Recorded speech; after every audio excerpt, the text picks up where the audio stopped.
Right. Okay. I'm really excited for this one. Welcome back, everyone, to another episode of Paths Uncovered, a podcast where we get to go through untraditional pathways into technology. And today's episode is episode 20, which is kind of weird and exciting, I think. The fact that I've made it through 20 episodes in a row. I don't actually understand where the commitment to this has come from, but I'm really glad it did. And we survived this long. But today's episode is also going to be the last one for 2021. I think it's been a pretty full-on year, and I'm going to take December off. I think we will be back next year in January with another season of it all. But before I keep going on about future plans, I'm sure we'll get back to it. Today's episode is going to be a little bit different because I've got another person here who's not a guest, but she's a host for this episode. I've got Malik. Hi everyone, I'm Akanksha. I'm Akanksha's sister, and today, I'll be hosting her to see what she's been doing into her pathway into tech. Yeah, it's been interesting because I keep getting mostly Aksha just being like, okay, cool, you've been interviewing all these people, but what's been your weird journey into tech? You kind of talk about it, but you don't. So I thought it might be a handy way of wrapping up the year, just to kind of chat about my own career path so far. Don't know if people are going to be interested, but let's hope so. But I will be back again next year, kind of taking back the hosting responsibilities and not having to be on the other end of the chair, I guess. So let's get right into it. You ready? Talk me through your high school experiences. Tell me what you were thinking. What were you doing? I like that you've actually been listening enough to know what I would usually say, but maybe then again, you've only listened to the first 10 minutes, so that makes sense. Yeah. But yeah, I think I look back towards being in high school, which is weird to say high school because it was secondary school in Ireland. So now that I've talked about different people everywhere, it's just been weird trying to get one terminology right in my head. But yeah, I grew up in Ireland. And when I was in secondary school, I remember my mom was a nurse. So I was like, yes, I'm going to be a doctor. And I'd been watching Grey's Anatomy. So I'm like, yes, of course, I'm going to be a doctor and I'm going to be a surgeon. This makes complete sense. Perfect pathway for me to get into with absolutely no idea what it actually meant. But I think it was year 11, fifth year, that I got to go and actually try see what people did in hospital. Mom was very good in helping me kind of get work experience and stuff in there. So I went in and it was still really cool to me. I got to follow around a cardiothoracic surgeon, I think it was, and he was doing all these procedures. And I was listening into what they were doing and checking out different scans and stuff. Not that I understood any of it, but it was just really cool to see. So yeah, I kind of made up my mind. I was like, yes, medicine, this is it. And I'm very thankful for dad, I think it was, who's always been the person being okay, what's your contingency? If that doesn't work, what's plan B? Great if it works out. If it doesn't, what's next? And that's where I was doing the whole career fair things of when you'd go into college and you'd check out what different courses they've got. And I remember going in and someone was like, oh, this is actuarial science. Do you know what that is? And I was like, no, what are these words? And they kind of talked about what it did, and it was maths and doing more maths essentially. And I was always good at maths in school. So I was like, yeah, this makes sense. If I don't get into med, doing maths will make sense for my life. Don't ever think like that, I think, because once I actually started maths, it was not what I ever thought maths was like. But that's kind of how I ended up making my selections. It was just, okay, I want med because I've seen Grey's Anatomy and it looks cool, and mom's a nurse, so this makes sense. And the other option was hey, I can do maths in school. I can add numbers together and they make sense in my head, so I'll just do maths. Very much like a 17-year-old brain of this makes sense. I know my whole life now. This will work itself out. But yeah, it was an interesting time, I think. But that was kind of my plans. Medicine didn't happen. The way the scoring system works in Ireland, I kind of probably missed out by a couple of points, I think, which meant I got into maths. And at that stage, I was just am I happy with this? I don't know. Am I going to do this? I don't know. Do I want to go repeat an exam to go back into med? I don't know. Nothing made sense, I think. And I can't even remember what happened, but I was okay, I guess I'm doing maths. I just ended up doing maths, but I can't remember if there was any decision process there of yes, this is going to be my decision to do this. I was I got in, I'm doing this, I guess, was a little bit of the thought process there. But I think the minute I did start it, I was very quickly I'm very glad that I'm not doing med. I don't know how that switch happened so quickly for someone so convinced they were going to be doing medicine, but it did. And I think I found really good people. The year was really, really cool. I still remember my first orientation day where no one could say my name because I was essentially the only non-Irish person in the year. but also I was still Irish, and it was just such a weird thing. It was like we're doing all these icebreaker games, and I'd always be the last person that would get the ball past them because no one could say my name, so no one wanted to try saying my name. So that was a fun time. But the year was great. I think, yeah, that's how I kind of ended up into maths. Some decisions in there, but also some kind of just, it happened that way and I fell into it. Yeah, no, I think I had it similar, obviously, because it's related. But I personally always knew I didn't want to do med. But then in year 10, when mum was like, go do some work experience. So then she sent me to her hospital for a week. And I had to like go to like all like the neonatal wards and like baby wards and like the cardiac ones. And I was like, I'm never doing this. Like she like solidified me not wanting to do it, like even before when I didn't want it. And then yeah, I feel like I had like law pretty set. I was like, I want to do law. After watching Suits, I was like, yeah, we'll be Harvey Specter, we'll be Jessica. But then I was like, I always knew I wanted to go into commerce and like not numbers, but like commerce and like business. And then yeah, like similar, like after year 12 when I got into it, I was like, whoa, I love it here. I mean, like granted, I had like, I'm only my second year, like I don't really know if I fully love it yet, but and it's only been COVID for like my whole degree. But given that it's been pretty okay so far, and I'm quite enjoying what I'm learning, my econometrics and finance degree. Yeah, I feel like we've had like a similar pathway into, well, I'm like halfway into my pathway, but your full pathway, it's quite similar. Yeah, I think you kind of get into it, and no one actually knows until you start doing the degree what it actually is. Like you can't, there's not enough questions in the world you could ask to actually understand what it's like somewhere doing a degree like that. Like I was talking to someone in like their year 10 right now, was like, oh, what would a degree like this be? And I'm like, I don't know how to explain this because it's so different. Like everyone's experience is so different in their degrees to know what it would be like. But yeah, I did maths. And it's such an interesting, I think even over the 4 years, like my career path the whole way through has always just been like, I don't know what I want to do. Because when I got in, it was a mathematical science degree. I was like, okay, I guess I'm doing maths. And then in second year, you get to specialize in terms of like pick a specific stream. And that's where most of the people picked financial maths and actuarial science, which was easier than doing pure maths and physics and all those kind of things. That was way too hard. Not that the degree itself was easy, but that was like even harder than I needed it to be. And I like, so I like fully in second year was like, I'm going to be an actuary. Like this is going to be my life. It makes sense. It's got loads of money in it. Like it's got good job prospects. This makes sense. I'll do this. And then the more I actually did the actuarial modules, I was like, oh no, I don't like this. And the concept of doing exams after I finished college and like continuing professional exams, I was like, oh, I really don't want this. It was like the work itself was like, this is not necessarily like intriguing to me right now, and having to do the exact same kind of modeling and the things that you're predicting people's lives and all these kind of things. So it's like, oh, like it's interesting in theory, but like actually doing the work, not so much. And that was kind of a theme throughout my college years, where I was like constantly trying to figure out what I liked enough to be doing as a career. So I tried actuaries essentially throughout college. I was like, maybe not, don't think I like this. And then got involved with the student managed fund that UCC had, which was essentially a stockbroker in Ireland, Goodbody. They gave a lot of money. They gave like a 10,000 fund, which is a lot of money to people like us in college who are like very broke usually.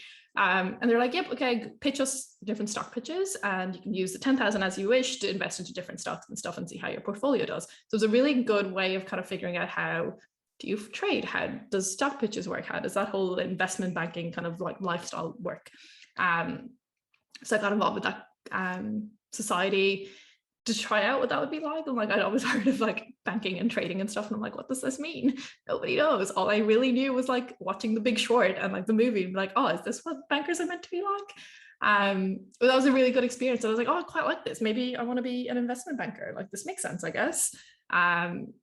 And then I think by the time I got to third year, we were looking at internships, and I got an internship in EY as a advisory consultant. I literally can't even remember now. God, it's not even been that long, but it's already flying away. But yeah, as a consultant in the advisory team. So it was kind of strategic management consulting, those kind of things.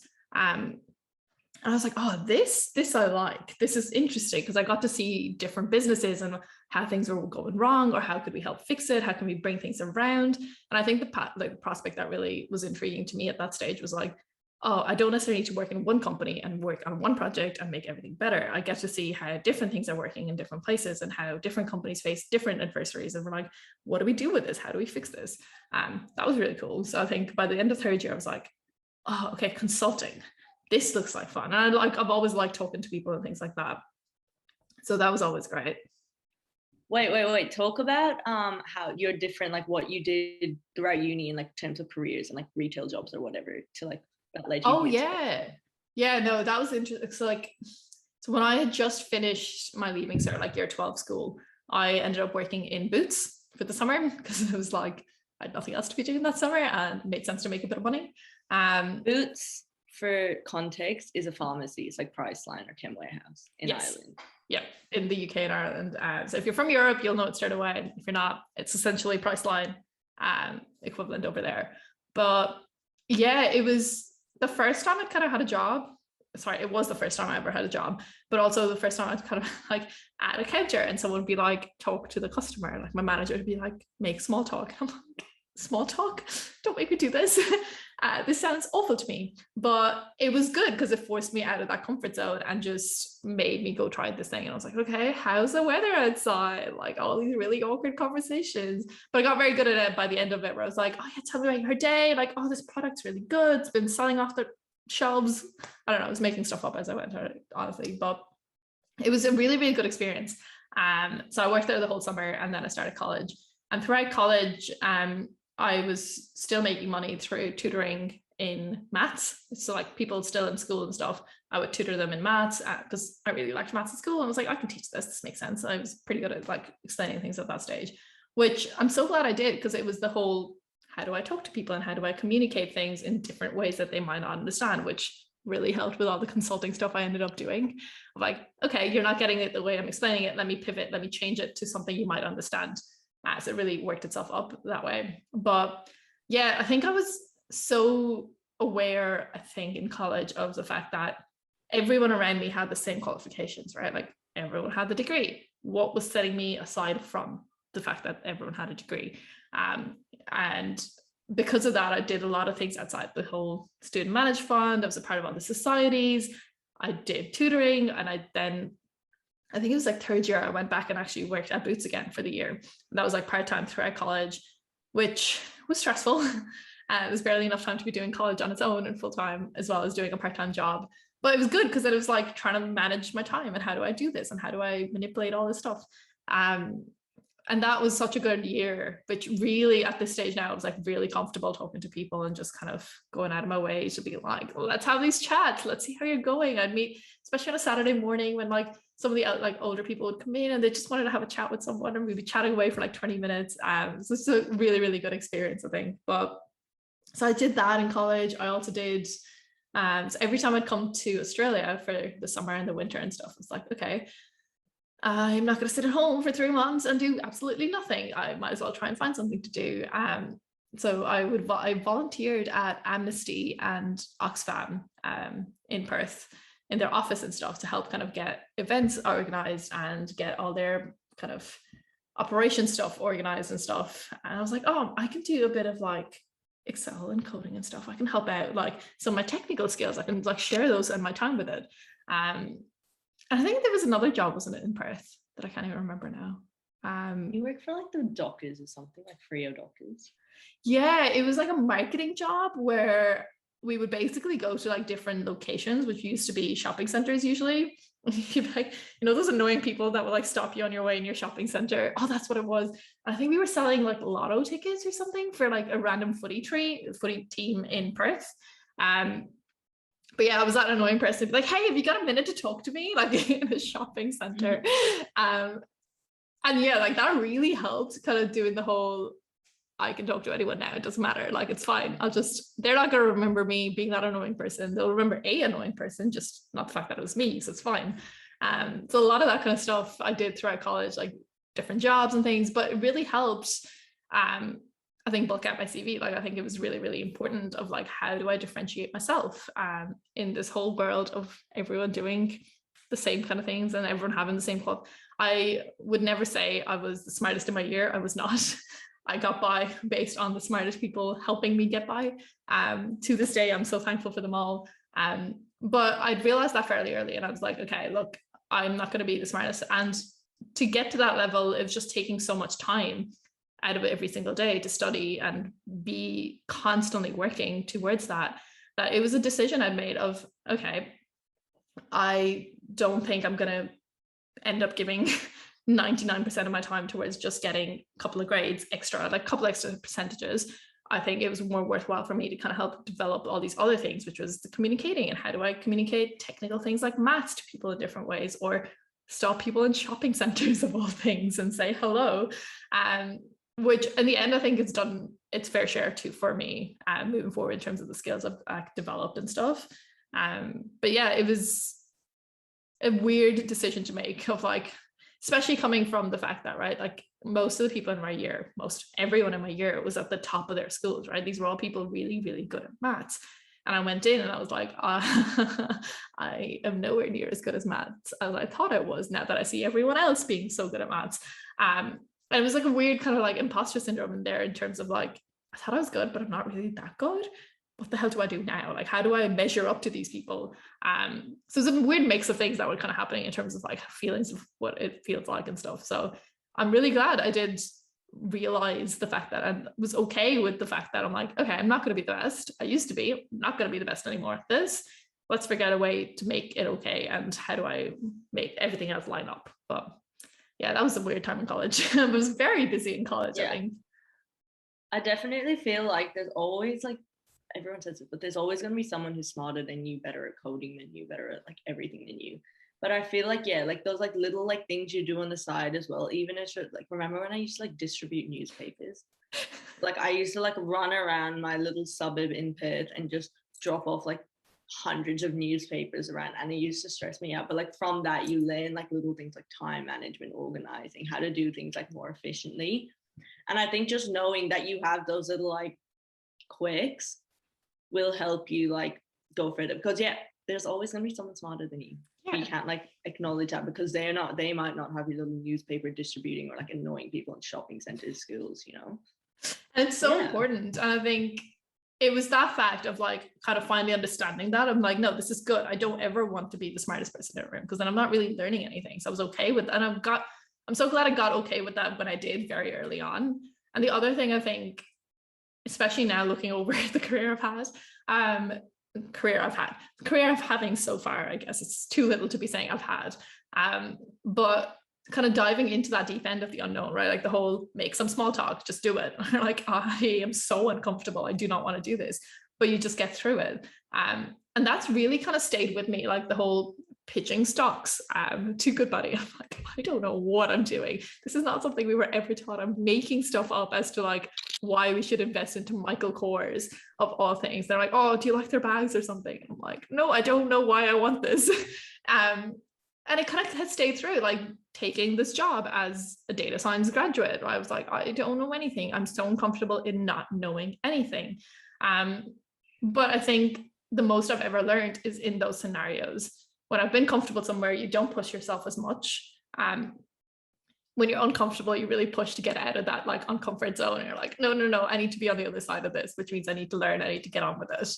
And you definitely get like way more out of those uncomfortable situations, because when you look back at it, you're like, oh my gosh, I literally got through that. Like it's pretty cool. Yeah, exactly. Yeah. But anyway, we'll see where it all goes. It really helped, I think. And then trying out all these 100 different mini careers, I think throughout college really helps figure out just specific things. I'm not saying it helped me figure out a career necessarily of exactly what I want to do, but at least the specific things of like, I like talking to people, I like helping things, I like helping communicate different like technical subjects. It just gave me little clues as to what I might enjoy doing on a day-to-day basis moving forward.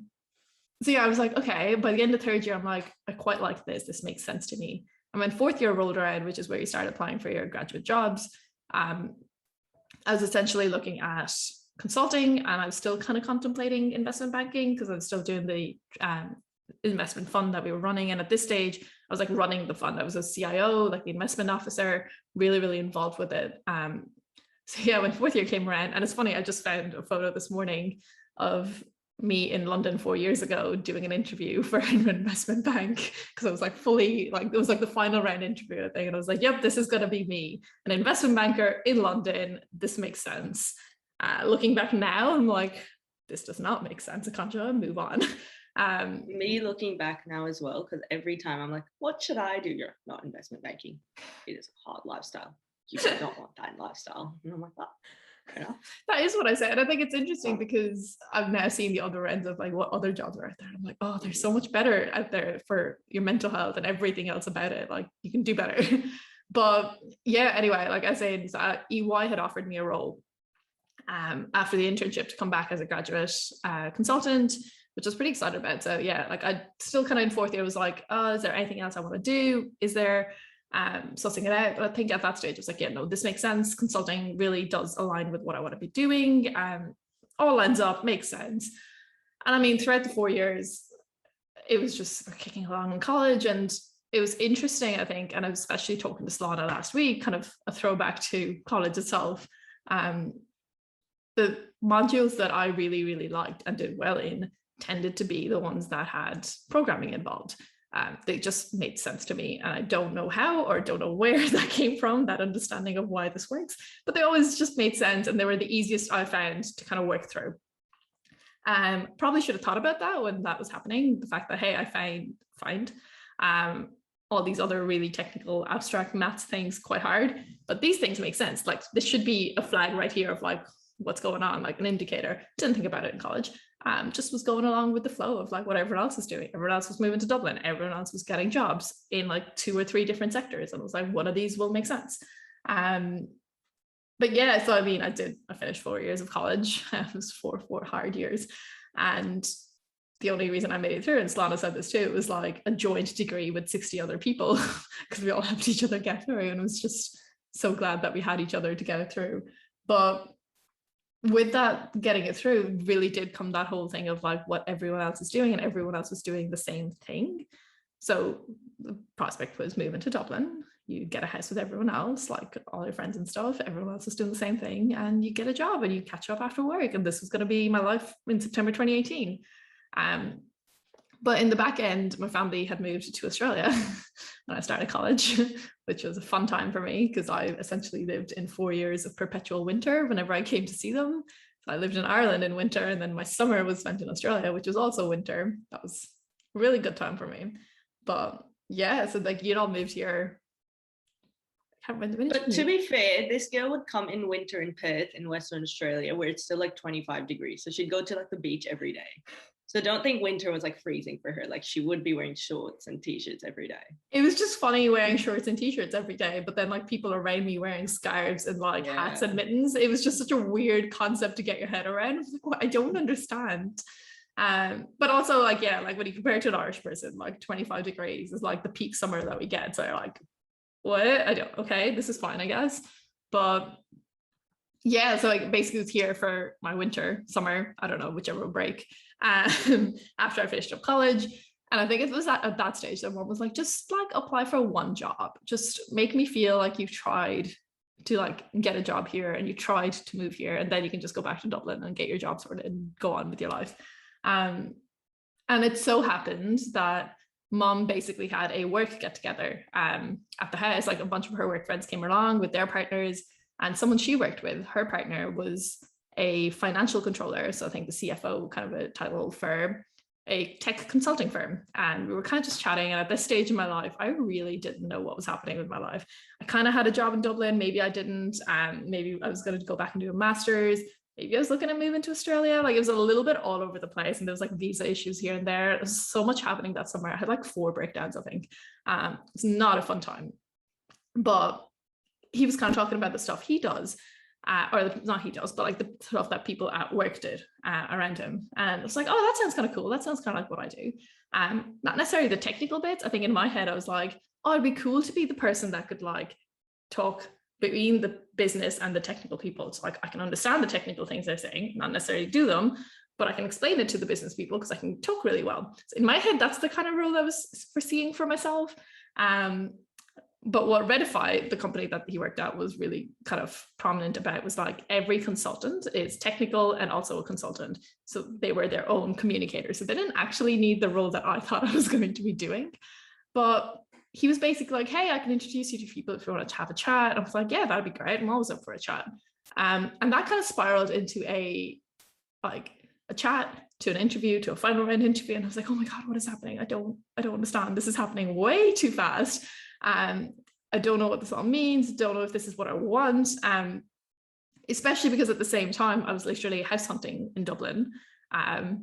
Because like my best friend Nia, like we were literally looking for a place together, and she'd send me houses every morning and be like, does this one look good? And we're like, yeah, okay, give that a shot. Like, go have a look at it. So it was a really weird time. And then that came through, and it was an interesting proposition, because essentially what they were offering Redify was, you're still a consultant, but you'll be a little bit more specialized in data science. And I was very open with like, I don't have any tech skills. You're a tech consultant. I do not know what this means. And I think this was where I really, really appreciated that leap of faith of, hey, you can learn, right? Like you've got the theoretical basis of data and how it all works and the maths degree. I'm sure we'll be able to teach you the technical bits along the way, and you can have chats. So you've got the consulting side kind of down. We'll work with it. It's fine. You're a graduate. We'll teach it. We'll go with it. And I still remember that final round interview and having these conversations. And I was like, oh my God, are they really willing to take such a dive? Like, this is amazing. Like, I love this. I also remember it in like the old house. I remember because it was like in the span of like a really short time period. I remember like you came into my room one morning and you're like, I have an interview today. Don't be loud. Don't make noises. I'm in my room. Like, I will hear everything. And I remember like I'd be like at the bottom of the stairs, like eavesdropping into everything of what you were saying. I was like, oh. And then you're like, oh my gosh, I think I've got it. And I was like, what? I think I remember like that was one of the first chats as well. Like there was like a few rounds after, like where I got to go into the office and actually meet people and stuff. And I was like, that went really well, but like, I don't know what they think, because it was like a Friday afternoon. I'm like, they're not going to call me back now. And it's so funny thinking back to this, like everything about it was just so perfect at the time. Like everything worked really well. Like I remember the Monday, like all day Monday, I was like waiting for this call to come back. I said, like, yeah, we'll get back to you like in the next day or two, which meant Friday or Monday. And I kept looking at my phone all day. It was at like, I don't know, like lunchtime. It was like 1 o'clock or something. And I still remember this so clearly. It's bizarre that I do. And I looked at my phone. I was like, oh my God, imagine if my phone's been on silent the whole time and someone called. I looked at it, and it was on silent. And I literally took it off silent. And I'm not even joking. Within 2 minutes of me taking it off silent, the recruiter called, like Emily, she called. And I was like, what is this luck? And I still remember, because I mean, obviously I went and worked at Redify. So like I ended up talking to Emily later, and I was like, I hated you so much in that. So basically she called and spent like 5 minutes just kind of like, how's your process? How's your interview? Like how, just chatting about things. And I'm here like, is it a yes or a no? Like I just want an answer. Especially because at this stage I'm like, I need to know if I'm like living in Dublin or moving here in a month, like what's going on with my life. But yeah, after 5 minutes, like, yeah, look, we'd love to have you. And I'm like, oh, thank God. Like, is this what's happening? And I remember group calling like mom and dad at the same time, because I didn't know who to call first. And I didn't want to, was like, I don't know what to do. But yeah, it was bizarre, like how it all worked out and everything kind of fit in, especially when I was like, I don't know what I'm going to do. So that happened. And I basically was like, yeah, okay, cool. I guess I'm moving to Australia like very soon. And I was in Ireland. I'd gone back for a little bit. And I was like, okay, nice knowing you folks. Thank you for getting me through 4 years. All my friends that like were so kind and like housing me and like letting me like couch surf essentially across different places. Like Orla, like I literally lived with her for like a month while I was in Ireland because I had nowhere else to be staying, and like met her grandma because that's where she was staying for a while, and she's lovely. And I talked to her the other day. And it was just so sad to be leaving all my friends that I'd made like such good connections with, and it was just such good relationships that I built out. But then the other end of it was like that terrifying thing of I'm doing something different to everyone else, and this is just bizarre and it's weird. Now, how is this all going to work out? But I'm glad I did it. Like, I think, so I moved kind of like September 2018, right after I graduated, right after everyone else started their graduate jobs. and landed here like a day before I started work, which was terrifying. Almost missed that flight, I'm pretty sure. Like it was like a bit of a rush trying to get through to places and things like that. But as usual, don't look at me like that. Dad would love to hear this. He would, wouldn't he? The amount of flights that I don't talk to him about just because he's like, I knew it. Pretty sure I had a nightmare last night of like missing a flight when I finally get back into life. But no, but like as you should. This girl, literally, my dad complains about this every time, but she leaves like flights, especially to last minute. Literally, she could have a flight like 7. She's like, I'll wake up at 6:15. And you're like, no, like you will not. And my dad every time is like, you're gonna miss a flight, like be careful, like you're gonna miss a flight. And I remember the one time she did to New Zealand, and me, my mom and my dad were in Tasmania, and we were just sitting, and I remember waking up in the morning and you were on the phone to them and you're like, I missed my flight. And I remember mom listening, she was, this was supposed to happen. And dad's like, of course you did. And just funniest thing I've ever seen. All right, okay, I didn't need that roast and memory brought back to life, but like, okay, let's move along.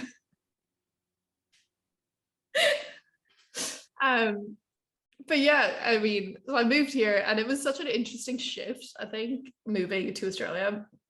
And I've talked about this across the episodes and stuff, but I went from a degree where we spent essentially 14 hours a day in college studying or at home, so like it was just very full-on degree, to moving to the other side of the world where I knew nobody, and Redify was a really, really great workplace because they actually were like very strict on work-life balance, which at that time I hated because I'm like, you're sending me home at 4:30. What do I do with my life?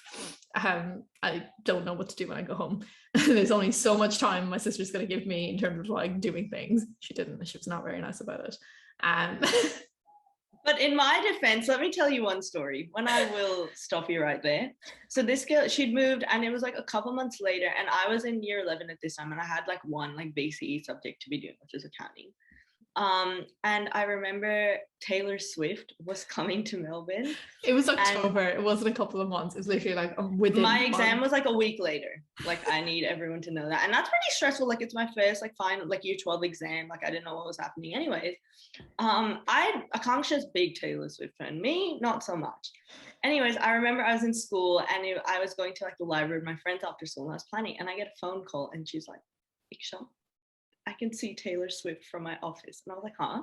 She's like, I'm looking at Marvel Stadium right now and they're all getting prepared to watch Taylor Swift and I want to go. And I'm like, take some of like your work friends. Like I'm at school. Like, what do you want me to do about it? She's like, I'm booking tickets. And I had like, no friends. I had no friends at that stage. I love how you laugh at this, where you're like, take someone else. I'm like, take who? Who was I meant to take? And I was like, maybe just go by yourself, because I literally like, not my favorite artist. Like, why would I want to go? And she was like, I'm booking tickets. And I thought it was like, she's going to book for someone she was with. And she was like, okay, I booked 2 tickets for us. And I was like, us? And I remember like being on the phone and I was like, huh? And I'm with like all my friends at school and they're like, come on, let's go to the library. And I'm like, no, give me a second. And I can't just like, yeah, I've booked tickets. We're going tonight. Can you like come straight away after school when dad picks you up? Because then we'll be late and we're going to miss it. And I was like, what do you mean? Like, I'm not coming. And she was like, oh, I've already booked tickets. And so we're going. And I was like, no, I'm not going. And then I remember like calling my mom and I was like, Mom, like, I don't want to go. Like, I don't care. And my mom got angry at me. She was like, no, go. Akanksha wants to go see Taylor Swift. Like, she's always wanted to go. Like, she just wants to do it for you two. I was like, us two? I don't even like Taylor Swift. It's only her who wants to go see it. And it was just, but it was actually a fun night. But like, that's how rough it was for this girl. She had to force her sister to go to a concert she never wanted to go to, just to put in perspective for everyone. Not the perspective I needed, but thanks for that. How rough it was. No, but like, I genuinely understand, like, especially when you move from Ireland, when I did it as well in year 8, it's such a big like cultural shock. And it's not, like, for me especially, it wasn't what I expected at all.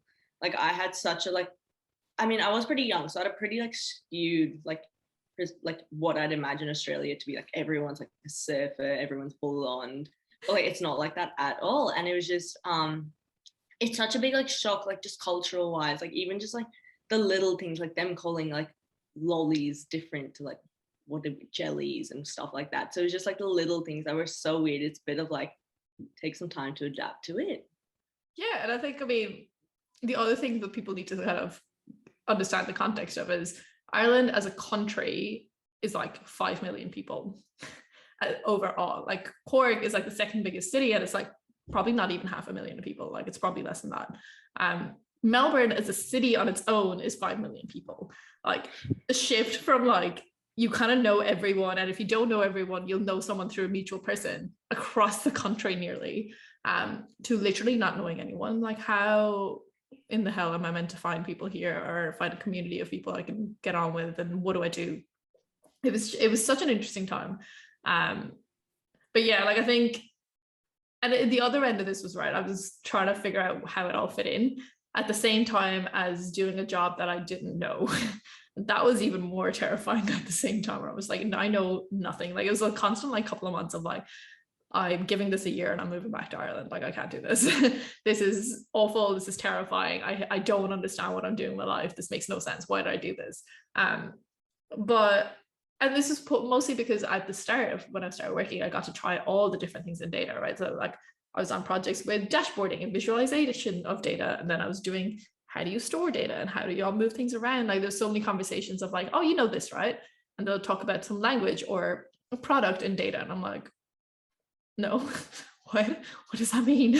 I don't understand anything. And it's interesting that you don't realize when you're actually learning things, how much you're learning and picking up as you go. Because everything I tried was new. Everything I tried was just like, okay, we're doing something different. Okay, I'll just figure it out as I go. But you don't realize how much you're actually building upon in a very short amount of time. So for the first like 6 months in my head, it just felt like, I don't know what's happening. I don't know anything. Don't actually know how to fit into this. This makes no sense to me. Data is data. I don't get it. Like, what do we do with this? And I remember being at a data hackathon kind of a event that was put on by Microsoft, and half of me kind of went because it was like a 3-day free event with like food and everything. And I was like, oh, this will be a bit of fun. And the other half was like the product that they were doing a hackathon on was something we were working on at work. So I was like, oh, this makes sense. It lines up. I can figure out how to actually use this properly if they teach me. And when I was there, I was in a group. So it was like a random, like different people went from industry. And I was in a group and I was easily the youngest person, like as in terms of experience. I was a grad. And I was like, oh, I'm going to be such a letdown to this team. This is going to be so sad. Because these are all people who've been in data their whole lives and their careers. And I was like, oh, this is not going to be fun. And we started doing it. And I slowly started realizing I actually knew so much more than I thought I did. Or when we were trying to figure out what language to use on that platform, I think it was Data Factory, there's like R, Python, Scala, PySpark, there's a few different options that you could use. And when they're like, oh, Akanksha, what would you prefer? And I was like, oh, actually, I don't mind any of these. Like whichever one the team is comfortable with, I can use that. That's no problem. And that was like that moment where I was like, oh, I know things. Oh my God, no, I'm fine. I'll be okay. Like I think it just takes that little spark of like, oh, wait, no, I have learned something in the last 6 months. It hasn't all been a waste. And I think that's kind of when things started changing a little bit for me. So this was in like January, February, I think. So like a couple of months in, I was like, oh, maybe I know things. And then I got into like other work projects and stuff. And I was like, oh, no, I can actually help. And I'm like being productive and being useful on this. But yeah, it was a really interesting time, and a lot of I met a lot of other graduates at work, and we've become very good friends. We're still very good friends. Like they're a little group of friends. We've all moved on in terms of jobs and stuff, but we still catch up all the time. So I was like finally settling in to friends are happening, and things are happening outside of work. I've actually got a life now. This is good. Finally, it doesn't have to like accompany me to different things. Very thankful for that. But yeah, it was all kind of fitting in, and I felt like I was actually starting to learn things and fitting into my role. I was like, oh, okay, maybe I won't just ditch this and move back to Ireland. This might actually work out. But yeah, and I think the next big thing that kind of really happened for me, I guess, there was I had started going to a lot of meetups. That was because a friend or my cousin, someone had mentioned being like, hey, this would be a good way to find people who are into the same kind of things as you are. And you can find other people and maybe some friends this way. So I've been going to quite a few meetups, just to see what other people are doing. And then like also to see if I found someone that I got on with. And the more I did, I was like, oh, these are people just sharing this is cool. Like I was learning so much in just going to meetups because they were sharing things that they've been doing and tech and stuff that's coming through. And I was like, I generically understand it. And I was like, oh, okay, this makes sense. This is cool. And I had Martin Kearney, who's another, he's an MVP, data MVP in Melbourne, and he just started at Purple. And he was like, okay, hey, I run this meetup. Do you want to come along and do a chat? Because I had like the speaker he had planned fell through. I've got no one. Can you just come and do a chat, like a presentation? I was like, sure. Like he kind of coordinated me on like a Friday evening as I was leaving. I was like, okay, whatever. Like doing a preso, how hard could it be? Really didn't think about the fact that it would have to be like data specific or like have a topic in mind and have to plan this out until it was like the week before. And I was like, oh my God, I don't know anything. What are people going to learn from a grad? And it was like, I feel like I went through a lot of those kind of times. And when I started, I was like, I'm a grad, I don't know anything. I'm glad that's kind of stopped happening. Like there's always things that you're going to know that not everyone else knows. And it's good to share those things. But yeah, I did a preso on just the thing I've been working on at that time, which was fast AI, kind of making a machine learning model in like 15 minutes, which is really fun.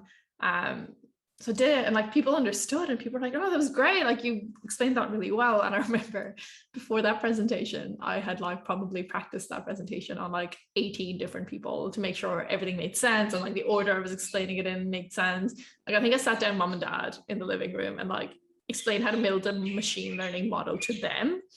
It took an hour, I think. But it's like, if I can explain it to them of all people, there's definitely going to work for like people in technology who understand the terms and stuff. So that's kind of how like me presenting kind of started. And honestly, a lot of it, I kind of now think back to the fact that I moved to Australia, and I thankfully moved to Australia because I moved and I knew nobody here, right? But that also meant that I knew no one who could judge me, which made me do things like this. Like I would have probably never done a presentation like this and been like, yeah, I'll put my hand up to do this. This sounds fun. Like, or do conferences, which is kind of what happened next. Because I did a presentation, like I started presenting other places, and I was like, oh, I'll try that. That'll be fun. I would have never done that before. And it's that freedom of like not caring what other people think about you. Very appreciative of that happening, honestly. It was so good. So I'm glad at the end of the day that I moved and stopped caring about what other people thought about me. It's been very liberating. But yeah, I feel like it's really hard as well as a uni student. As a uni student as well, like when you've just finished, like you've already got that like sort of insecurity of like, what am I going to do? And then add on top of that, moving to a different like end of the world. And then on top of that, not knowing anyone, like it all builds up. I personally think you like did amazing. You like got that job quickly. And then I remember like for the next couple of months, you're like, yep, I've got this presentation on this topic. I've got this presentation, this topic. And then she went to like Perth to do little talks in Perth. And then she suddenly got this MVP award. And we were all like, what? Like out of nowhere, like this girl who literally had like nothing organized in that summer you were here to suddenly being like an MVP and going to like Florida to like watch presentations. And I'm not too sure what you did in Florida, but all I remember is you going to Harry Potter World, but you know what I mean? Yeah, and I mean, so yeah, I got to go to Perth at that presentation, and I met Michelle Sanford there, who works at Microsoft. And she, so I was very much panicked. This was my first conference I'd ever presented at. I'd done a few like small meetup groups and stuff in Melbourne, but this was like the first big thing. And I was absolutely just terrified out of my brain, I think. I was like, yeah, I'm sure it'll be fine, but also terrified. And it was a really big conference too. It was like 800 people or something there that day. And I was just like, what have I done? Like, why am I here? So I think like my presentation was on right after lunch, and you had to go in and get your tech tested, like make sure everything was working and connected up. And I was there, and I kind of went in, and I saw someone else sitting there. And I was like, oh, they're probably just like in there from the silence. I'm like, oh, are you okay if I just really quickly practice? And she's like, yeah, go on for it. And I fully, like in my panic mode, I was like, I'll just run through my whole presentation, my whole 25-minute presentation in this lunch. And I did, and I was like, it was kind of an empty room, so I was just kind of presenting to myself to make sure I was like okay with it. And I did, and I was like, oh, like this person that I now know is Michelle. It's like, oh, Michelle, so I'm like, so sorry, but like, thank you for listening. I'm like, if you've got any feedback, that'd be great. And she's like, no, that was really good. And she was lovely about it. And like, was like taking photos. It's like, oh, I love this, like the preso modes and like all the stances, like the presentation styles and stuff. We're kind of laughing about it. I thought she was just in there for the like sake of just being in there.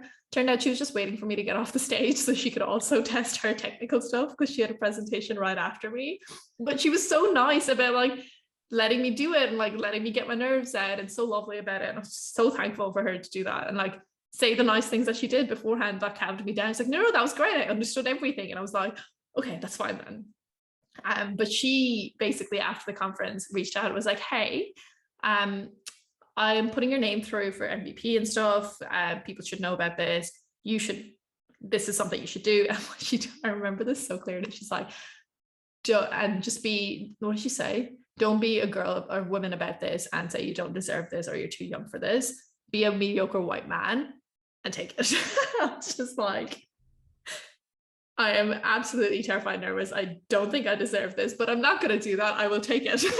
And it was just, yeah, like, I mean, she's great for those kind of things, but that really sparked. And I was like, oh, what the hell? What does this even mean? Like, I'd never even heard the term MVP at that stage. But yeah, like work was getting along really, really well. And that conference in Florida, which was Microsoft Ignite, which is their big like yearly presentation of all these big things that they do and they put out and like all the new releases. I ended up getting sponsored by Microsoft for a ticket, which are really expensive tickets, like $2,000 or $3,000. So they gave me a ticket and I was like, I'm definitely going to be going. This is amazing. And I went into work and I was like, hey, look, I've got a ticket. I think it'd be really, really cool. It would be great for the business in terms of like things I can learn there. Would you want to maybe like sponsor the flights? So work was great. So they sponsored the accommodation and the flights for me. I had the free sponsored ticket. So I got to go and it was the best week of my life, I'd say. Like it was amazing. I got to meet so many people I'm still in touch with. The first guest on the podcast, Shona Bang, she was someone I met at Ignite and we stayed in touch. And it was kind of like our accountability group that we created, like a little texting group. That I was like, okay, I've been saying I'm going to start a podcast for like 6 months and I still haven't done it. So I'm going to say it in here and I'm going to have to do it. And she was like, I'll be your first guest. And I was like, done, let's go. And that's how this all started, because I went to Ignite, because Michelle had done things in terms of being like, no, you're good, you deserve this. It's just such a flow on through the whole thing. But yeah, everything was really kicking along really, really well. And like the year was lining up with like so many more presentations, because I was like getting into it. I'm like, oh, I'm going to go present internationally now. I think that's what's going to happen. It's going to be fun and it's going to be interesting, which is where the New Zealand flight mishap happened, because I was going to do a presentation and I slept in and missed my flight. Still made it there. That was a whole fun time. But yeah, everything was really kind of kicking into full gear. And I was thriving and doing the community stuff. And at this stage, I was really involved with Women in Code as well, because someone at work that I met, like Donna and Rachel, both like amazing, like one of my bosses, someone at work, amazing women I met, they were running this. And I'm like, I'm into this. I'll come along, of course. And this was where I started finding my community a little bit, because this was something that meant a lot to me, being a woman who is in technology, and it's not necessarily the most diverse place, especially in Australia. So this was like, oh, a place I can go and it'll be safe and like a supportive place. This is great. So I got involved there, and it's just everything was working. And then lockdown happened.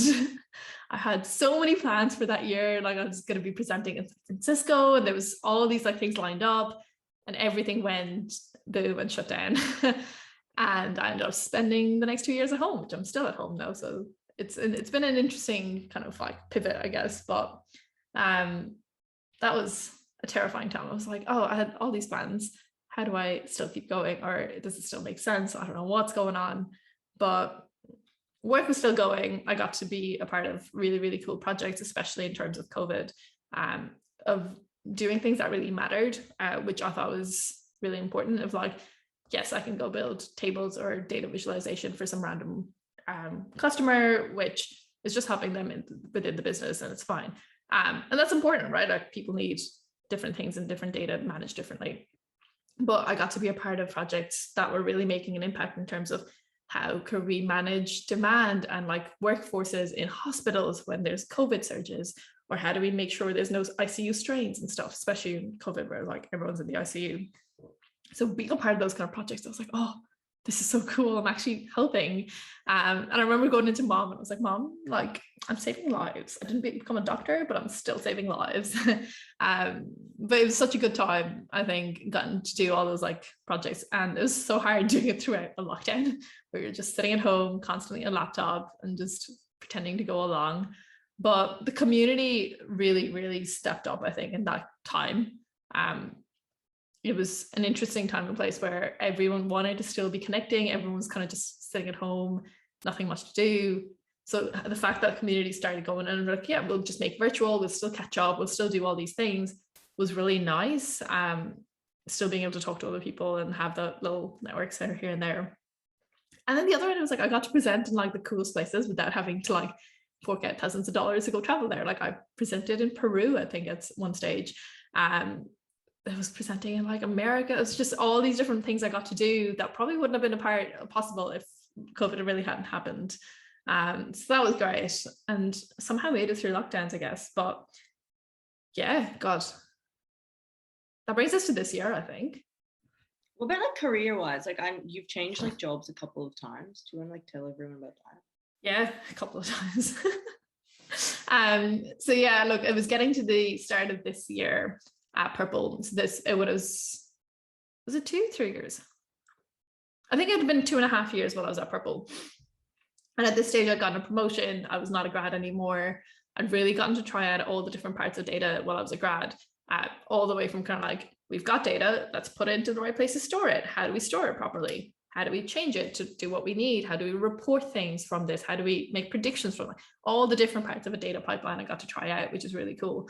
And then it was becoming a time where there was a lot of changes happening at Purple, and there wasn't as big a focus on data science going forward, which is where I wanted to be. Like having tried out all the different things, it's like, oh, this is what gets me. Like I really enjoy this part of things. So it's like I really trying to focus on those. And because the projects weren't lining up at the time, I was like, look, I love Purple. All the people I've gotten to meet, like they were everything to me at that stage, right? Like, I mean, my whole career was here. Everyone I'd met, so many of my actual friends outside of work had come from Purple. So it was an interesting time, but I think in terms of the work and stuff, it was kind of time to move on and find other things that lined up, which is where I started looking around. So I started at Valrhada in a couple months ago now, June-ish.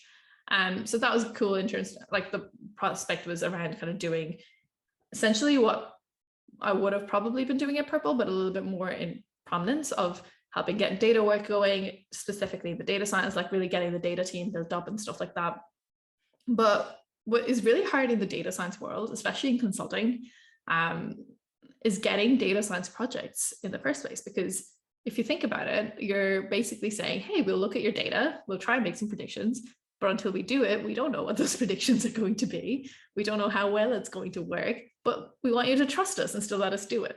And that's a really hard sell when you think about it, right? If you're the business, you're like, you want me to spend thousands of dollars for you to sit here and try doing things that might not even work. Why would I do that? So it is a weird, I mean, it makes sense, right? Like, let me sit here, pretend and guess things, which is essentially what a machine learning model does. So it's an interesting part of things. And at the time, again, it was just a difference of strategy moving forward. It was like, okay, like they wanted to kind of go towards more, we're going to build clients separately, and then we'll kind of move towards the data science end of things. So I think it just ended up being timing of like, it wasn't a good fit at the time, because and the other end of this thing is, right, where the further away you get from doing maths all the time, the harder maths gets. I don't know if you found that yet when you're still in college and still constantly doing the maths, but for someone who's now been out of college for 3 years, which seems very little, don't get me wrong, but the maths starts leaking away very quickly. So if you're not actually using the skills that you've learned and built up on the statistics and things like that, it starts flowing away, and trying to get it back is not easy. Having to study again and start trying to like teach yourself all these things isn't easy. So I think for me at the time, I was like, right, I need to make a decision in terms of if I want to stay technical, specifically in data science, and keep these math skills and use these, I need to be using them right now. Otherwise this will go away. So yeah, I took a bit of a little break from Colorado. I took a time out. I was like, right now, okay. And that's where Altus came in. And it was a completely different exposure, I guess. So Andy, my new boss, who had reached out and was like, hey, I know you've just moved, but like looking around, your experience looks great. We'd love to have you and like help us kind of manipulate the Azure side of things of like, how do we get clients in this space, in the cognitive services and things. And I was like, why are you talking to me about this? This doesn't make sense to me. I'm like very much only like very early in my career in my head at this stage. I'm like, I don't think you meant to reach out to me. This feels a bit weird. But he mentioned that he's like, and I know you're early in career, we'll be supportive of that. We'll work way through, we'll help and all this. And I was like, oh, no, he did look at me. He has looked at the right profile and hasn't just mixed me up with someone else.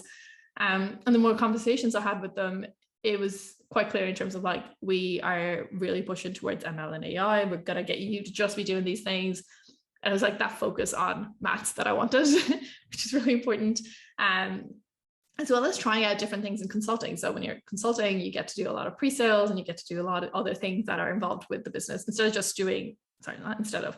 not just doing technical work of like, here's a project done. That's all there is to consulting. You need to get the project, you need to get businesses to give you money to be able to do projects. So I was kind of intrigued by that part of it and I wanted to try out more of it. So the role that they were offering, they're like, yeah, you get to do this and you get to try and do more pre-sales and see how you go with it, as well as actually delivering the projects that you're working on. I was like, oh, is this the best of all worlds? Like, this is intriguing. I'm very intrigued by this. So I started there in November, which has only been about 2 weeks now. So it'll be interesting to see how that all goes. It's going very well so far. I've gotten to already get across a few different clients and see what different work they're doing. There's Data for Good. Sorry, if people are listening and you've never heard of Data for Good, you should go check it out. It's a not-for-profit, which basically gets data professionals to volunteer their time to help out other not-for-profits build out their own data practices. So they're working with so many different customers and clients. Check them out. There's a project, I think, with Tasmanian